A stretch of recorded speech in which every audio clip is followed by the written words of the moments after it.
Kneeling down but standing tall. Tens of thousands of Kyrgyz men praying at the country's central square, just underneath the Lenin monument.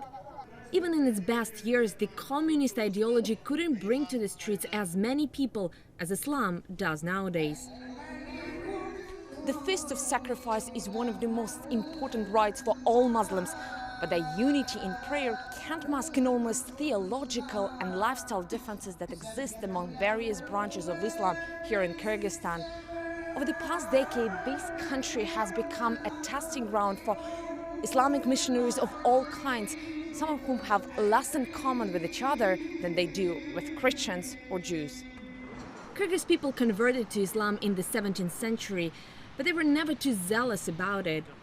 Mixed with shamanism and nomadic customs, the Kyrgyz version of Islam has long been more of a moral code than a religious doctrine.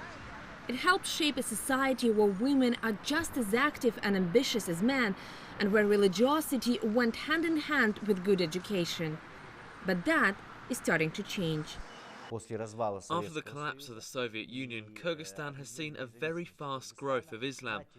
Some of it is domestically driven: poverty, poor education, corruption, mistrust of authorities. All of that is prodding people towards religion. But much of it is also driven from abroad. Countries like Pakistan, Saudi Arabia, Kuwait are very generous when it comes to building mosques here.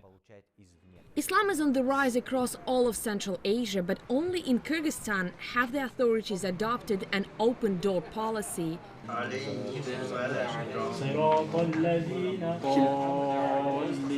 These are followers of the Tabligh Jamaat, a group of Islamic missionaries originated from Pakistan. Its members have come up in many terrorism investigations, and as a result, the group was labeled extremist by many European governments. In Kyrgyzstan, that community is growing fast. We teach people how to find happiness in Allah, how to build your life in accordance with His wishes. And by teaching others, we learn ourselves. While genders are becoming increasingly separated in public, women are not left out. In fact, they are at the forefront of the Islamic resurgence in Kyrgyzstan. More than half of students in this Islamic academy are females, and their number has tripled in the past few years. When they graduate, they'll get a diploma in Arabic studies and Sharia law. There's a lot of interest in these areas, and if they decide to work, it shouldn't be difficult finding a job. Foreign missionaries are not only spreading the word, but greasing their palms too. This man, who claims to be a healer, arrived from Yemen. He sees 3 to 4 patients every day, and for a modest reimbursement, he claims to clear their ailments with the help of prayer. These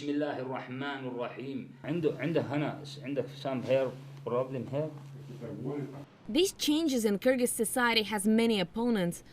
Some of them claim that Saudi or Pakistani versions of Islam corrupt the country's traditional values. When first Islamic missionaries arrived here 3 centuries ago, they were respectful of our customs. That's why Islam in Kyrgyzstan has been very much integrated with our indigenous culture. But the version of Islam that's being pushed on nowadays, with hijabs and restrictions, is not only foreign to us, it's aggressive. The country's authorities are not oblivious to the ongoing Islamization, and some suggest are even trying to harness it. Here, Kyrgyzstan's top officials are praying alongside the crowds. They claim full religious freedom is the best strategy against radicalization. The results of the Arab Spring have shown that secular governments are cracking under the pressure of political Islam. Muslims are an enormous human resource. The one who knows how to manage this force will rule the streets. And for Kyrgyzstan, which has seen 2 revolutions in 5 years, there's hardly anything more pressing than finding an antidote against all hell breaking loose again. Oksana Boyko, RT, Bishkek, Kyrgyzstan.